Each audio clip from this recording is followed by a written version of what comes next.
On August 14th, 1947, a new nation was born. And several weeks later, the infant country, Pakistan, took its place among the free governments of the world in the family of United Nations. Carved out of the subcontinent of India, Pakistan ranks 5th in population among the countries of the world. Its land area is split into 2 non-contiguous geographical units in the eastern and western sections of what had been Britain's Indian Empire. For thousands of years, even before the time of Alexander the Great, the Khyber Pass has been the traditional gateway to the subcontinent. Today, this ancient route of the invader leads to the border of the free nation of Pakistan. Centuries before the birth of Christ, the Khyber Pass was one of the most important trade routes between Central Asia and India.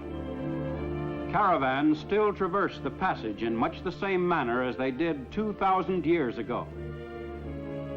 Along the route, fortified villages offered secure shelter to travelers who were under constant threat of attack by marauding tribesmen. Most of the traveling bands that set out to make the difficult trip across the craggy defile were usually well loaded with goods that could bring a considerable price once their destination was reached. As elsewhere in Asia, religion has been a dominant influence in the area which is now Pakistan.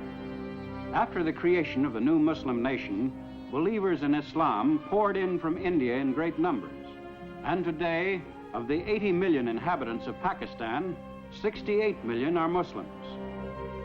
The people of Pakistan represent a variety of racial stocks. Present-day Pakistanis may trace their ancestry back to Indo-Aryan, Semitic, Mongol, and Dravidian peoples. The average Pakistani is today a swarthy, stocky person.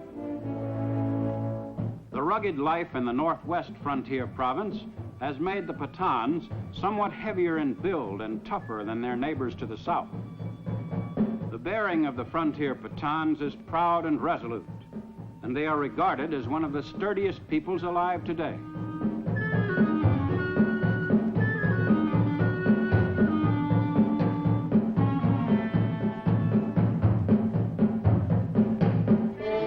But throughout most of Pakistan, the people lead a less vigorous life.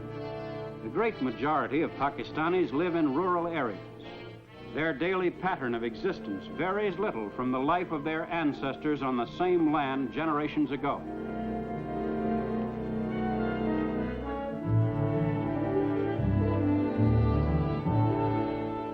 Throughout Pakistan, most Muslims still dress in the traditional manner.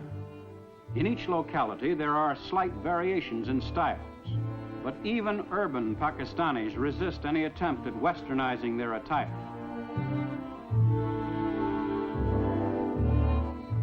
Some women still cover themselves from sight with the ancient burqa. Everywhere, the face of this young nation today gives evidence of its religious heritage, from which the country derives its strength and unity.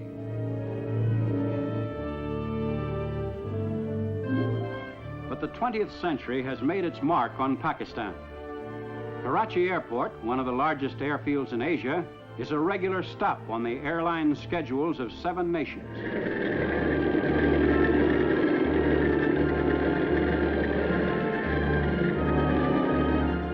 Pakistan, no longer a remote region, is now only a matter of hours from the capitals of Europe. The effects of this link with the world at large are most noticeable in the streets of Karachi, capital city of the young nation. Here, the ancient traditions and customs of the Orient are mixed with modern Western innovations. Seat of the government of Pakistan, Karachi is the hub of an actively functioning democratic state. For Pakistan today is a forward-thinking nation. In the new age of enlightenment, Pakistan's achievements and problems are broadcast to all parts of the land. No longer must Pakistanis be uninformed of their country's development and place in international affairs. Even in the field of journalism, Pakistan has a rich background to draw on and a firm tradition to uphold. In an age in which propaganda is triumphing over truth in many parts of the world, Pakistan boasts complete freedom of the press.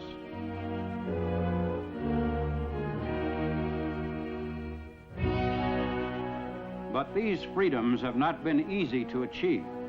Pakistan's history to date has been far from smooth. When Muhammad Ali Jinnah took over the leadership of the country as the first Governor General, there were many serious problems to be faced. The task of rehabilitating the masses of Muslims who had migrated to Pakistan was second in importance only to the deteriorating political relations between Pakistan and neighboring India, also freed from British rule. The open hostility between India's Hindus and Pakistan's Muslims made the new Muslim nation's first years very difficult ones.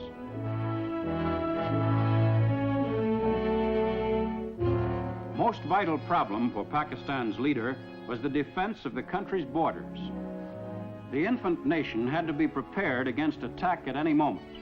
Pakistan's very existence depended largely on adequate military strength should the dispute with India assume uncontrollable proportions. Well-trained and equipped, the Pakistan Army remained ready to fight immediately should an aggressor threaten the freedom of the country. To support a military force considered adequate by the government, Pakistan must spend 62% of its national budget.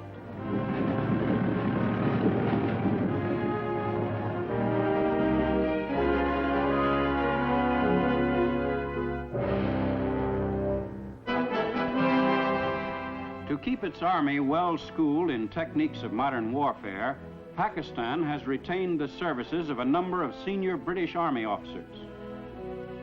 These officers have a thorough knowledge of the problems of warfare in that type of country.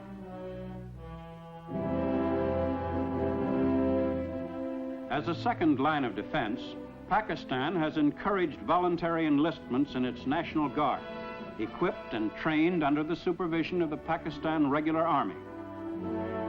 Formation of the National Guard met with such enthusiastic public response that recruiting centers were besieged by volunteers, anxious to play an active part in their country's defense.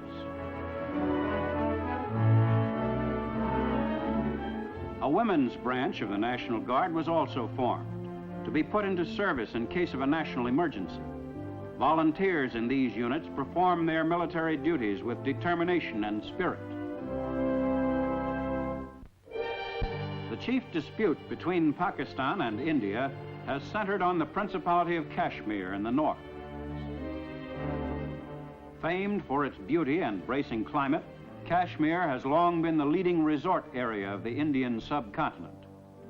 Because of its strategic location between Central and Southern Asia, Kashmir has been of vital importance to the nations which adjoin it. Behind its peaceful exterior, Kashmir has been a land of conflict. With partition, its Muslim majority was determined to join Pakistan, while its Hindu government acceded to India.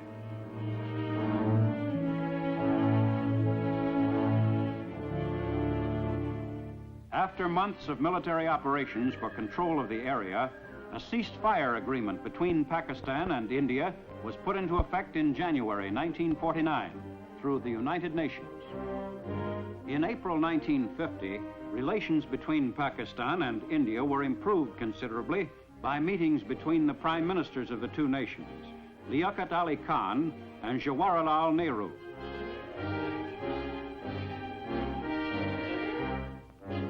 Disputes over the disposition of territory are not the only perplexing questions. West Pakistan is one of the most extensively irrigated areas in the world, but the headwaters of the rivers which feed that system are in Kashmir and in India. If the principal flow of these rivers were lost to Pakistan, large areas of the country now fertile would become arid. Should India divert the course of these rivers, Pakistan's irrigation system would become useless. Since Pakistan is chiefly an agricultural nation, such a move on India's part would be ruinous to the economy of the country as a whole.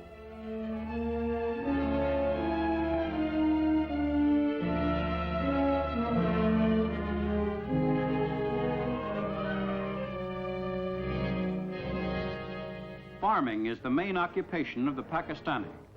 About 90% of the people are engaged in cultivation of the land or in animal breeding. Pakistan's farmers, most of whom own the land they work, are now being advised by the government on modern techniques, but in general, they still use time-honored methods and ancient implements.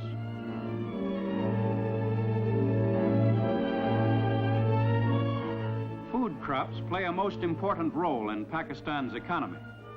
Wheat is the principal food crop of West Pakistan, which raises 99% of Pakistan's total of more than 3 million tons a year. This production is more than sufficient for the needs of the entire country, and the balance of the crop, some 600,000 tons, is available for export. More than 3/4 of Pakistan's total area under cultivation is devoted to the raising of food crops.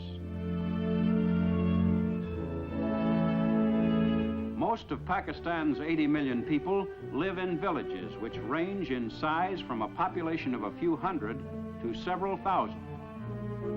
Each villager, by nature an individualist, takes an important part in the life of the community.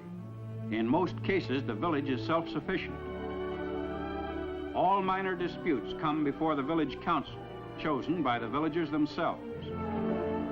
The council selects a headman from among the group, and when a puzzling local problem must be settled, the council meets in open session. A villager may accuse a neighbor of grazing cattle on his land, and the defendant must explain his side of the case to the council.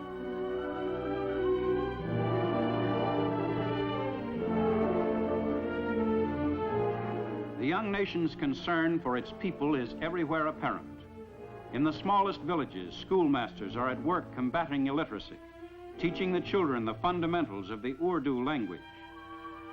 For Pakistan is determined that future generations shall be educated to assume the responsibilities of citizenship.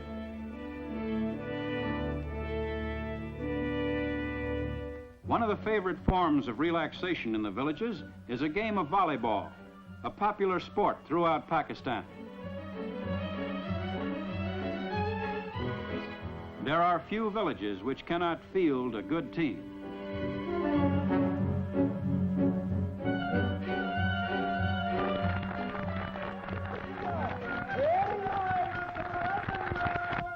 And once the chores of the day are finished, the villagers can enjoy the tunes of itinerant musicians who roam the countryside, entertaining the people who work the soil.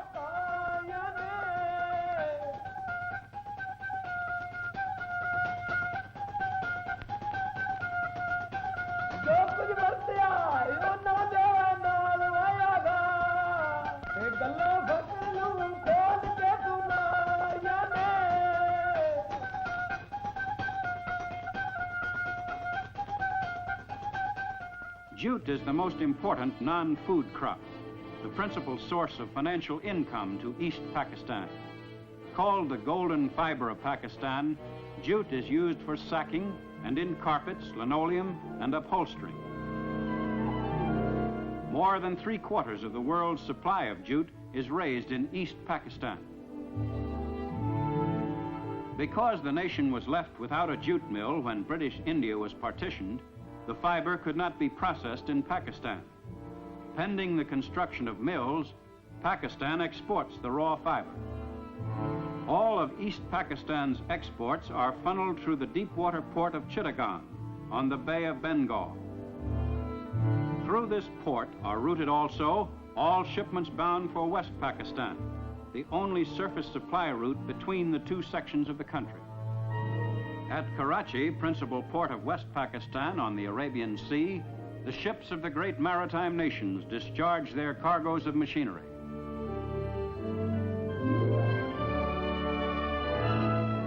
Pakistan is one of the few countries of Asia which have a favorable balance of trade with the hard money nations of the world.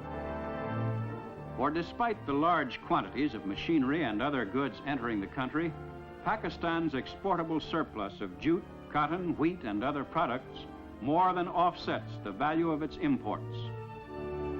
Transportation facilities to the interior are being improved steadily. Track trains like the Pak Mail Express link the major cities of Karachi, Lahore, and Peshawar.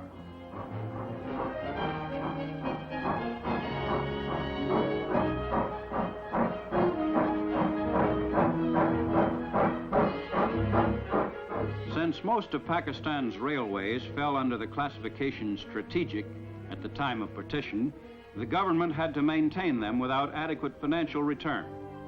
But the difficult period ended after some 7 months, and today the railways are on a sounder operating basis than ever before. The railway repair shops are busy converting coal-burning locomotives to diesel-type engines, for Pakistan is short of coal and oil is cheaper and more readily available. Pakistan's concern with its progress and future course of action was epitomized by Prime Minister Liaquat Ali Khan. We will never allow our freedom to be taken away. We shall fight aggression wherever it may be. And Pakistan shall cooperate with all those countries who want peace in the world and progress of mankind. To protect that peace and to achieve that degree of progress, the people of Pakistan are united in their resolve to work ceaselessly. For Pakistan is building for the future, and each Pakistani has a stake in that future. The people of Pakistan today are certain that their young country will grow and prosper and will, in the years ahead, continue to win the respect of the other free nations of the world. Time marches on.